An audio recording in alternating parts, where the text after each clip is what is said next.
En Guatemala, la semana está terminando con nuevos episodios polémicos en la elección de los integrantes de la Corte de Constitucionalidad para el periodo 2026-2031, porque el proceso para elegir a dos de estos integrantes, ocurrido en el Colegio de Abogados y Notarios, durante una votación que se vio alterada por allanamientos del Ministerio Público que justificó alegando presuntas irregularidades en el padrón electoral, bueno, ese proceso fue denunciado. Primero, los denunció también en un mensaje a la Nación el propio presidente Bernardo Arévalo, diciendo que el Ministerio Público trata de interferir de manera espuria en los procesos electorales del Colegio de Abogados y Notarios. Agregó Arévalo que no se trata de un hecho aislado, sino de un nuevo intento de socavar las instituciones y alterar el funcionamiento del Estado de Derecho.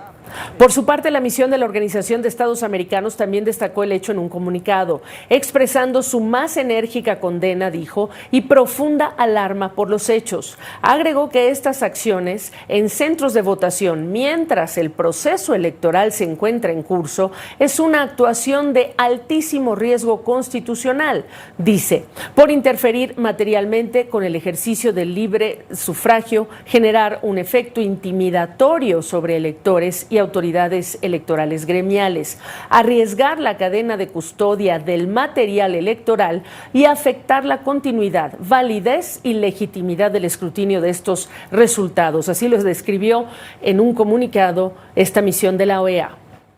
Vamos a hablar del tema. Me acompaña la abogada Ana Lorena Delgadillo, miembro del panel de personas expertas independientes, el PIGT, para las elecciones de esta Corte de Constitucionalidad, y la fiscal general de Guatemala. Ana Lorena, gracias por estar con nosotros. Estás en la Ciudad de México, entiendo, estuviste en Guatemala. Tú también das cuenta de lo ocurrido. ¿Qué agregas? Efectivamente, Gabriela, bueno, primero que nada, muchas gracias por la invitación. El panel de personas expertas estuvimos la semana pasada en Guatemala observando el proceso que se está llevando a cabo. Y bueno, el día de ayer, como muchos otros, tuvimos noticias de lo que estaba ocurriendo en la segunda vuelta de las elecciones del Colegio de Abogados y Notarios, sobre el papel, la presencia del Ministerio Público en los centros de votación, lo cual fue muy alarmante. Cuando empezamos a tener información, pues nos dimos cuenta que efectivamente el Ministerio Público estaba ahí realizando una diligencia de allanamiento, y el panel se pronunció inmediatamente rechazando esta injerencia indebida, diciendo que este tipo de injerencia podía poner en peligro el proceso de elección que se estaba llevando a cabo, y que además esto iba en contra de los estándares internacionales porque influía definitivamente en el principio de transparencia, en el principio de que las personas acudan a votar sin ningún tipo de amenaza, sin ningún tipo de coaccionamiento.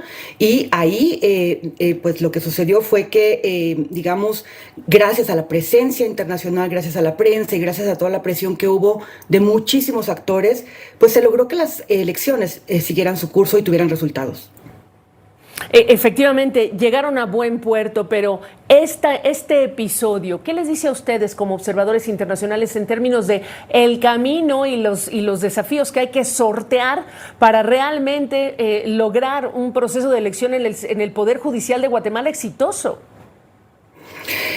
Está siendo muy complejo el proceso. Hay que tomar en cuenta que históricamente, de los últimos años, tenemos un Ministerio Público que se ha dedicado a criminalizar a las personas que defienden la democracia, a criminalizar a periodistas y a quienes defienden los derechos humanos, y que ni más ni menos respecto de las últimas manifestaciones que hubo de pueblos indígenas defendiendo la llegada de Arévalo a la presidencia de la República, del presidente Arévalo, la consecuencia fue que dos líderes terminaron en la cárcel, están actualmente detenidos.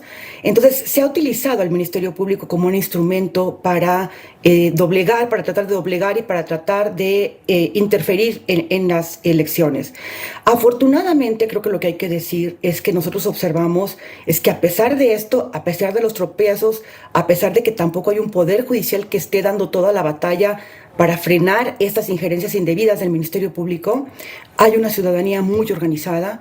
El voto que tuvieron las y los abogados en el Colegio de Abogados fue muy importante, y creemos que cada vez hay más conciencia de que si las y los ciudadanos no salen a defender las instituciones, no va a haber un cambio. Entonces lo están haciendo, y eso sí puede cambiar el rumbo de las elecciones. Y muy importante lo que subrayas, no solamente los ciudadanos, también la presencia de observadores internacionales en este momento hace la diferencia. Ahora, es interesante, Ana Lorena, confírmame, porque hay una enorme expectativa ya que la propia fiscal general actual, Consuelo Porras, está aspirando a ser magistrada y entiendo que la elección es el próximo lunes. ¿Cuál es su perspectiva considerando el enfrentamiento abierto que ha sostenido con Bernardo Arévalo desde que es candidato, pero al mismo tiempo el tipo de fallos en los que ha estado involucrada y las sanciones también a las que está sujeta? Bueno, es muy alarmante lo que está sucediendo en este momento en el Consejo Superior Universitario. En primer lugar, porque está actuando con autoridades que ya venció su mandato. Entonces tenemos a un cuerpo que no tiene las facultades para poder actuar. Más de la mitad de los integrantes, su mandato ya está vencido. Cualquier decisión que puedan llegar a tomar es una decisión que queda invalidada porque no están en el cumplimiento de sus funciones. Y lo segundo es que ahí es donde se pretende que pueda ser nombrada la actual fiscal del Ministerio Público, Consuelo Porras. Nosotros desde el panel hemos dicho muy claramente que hay perfiles que no pueden admitirse para que lleguen a ocupar altos cargos en la Fiscalía o en las Cortes. Perfiles, por ejemplo, de personas que han sido sancionadas internacionalmente, perfiles de personas que han actuado en contra de la democracia, en contra de los derechos humanos, que han criminalizado. Esos son los perfiles que no deberían de llegar. Y lo que nosotros creeríamos es que para el lunes, Gabriela, todavía las cosas pueden cambiar porque hay amparos que ya se ganaron, que están pendientes de ejecutarse, y la Corte de Constitucionalidad podría poner un alto si hace que esos amparos se cumplan y se renueven las autoridades que tienen que dar fe al procedimiento con toda la legalidad que corresponde. Por estas razones y otras más es que hay que no perder de vista lo que está sucediendo en Guatemala. Ana Lorena Delgadillo, lo haremos con tu ayuda si nos permites. Gracias por esta entrevista. Muchísimas gracias por el espacio.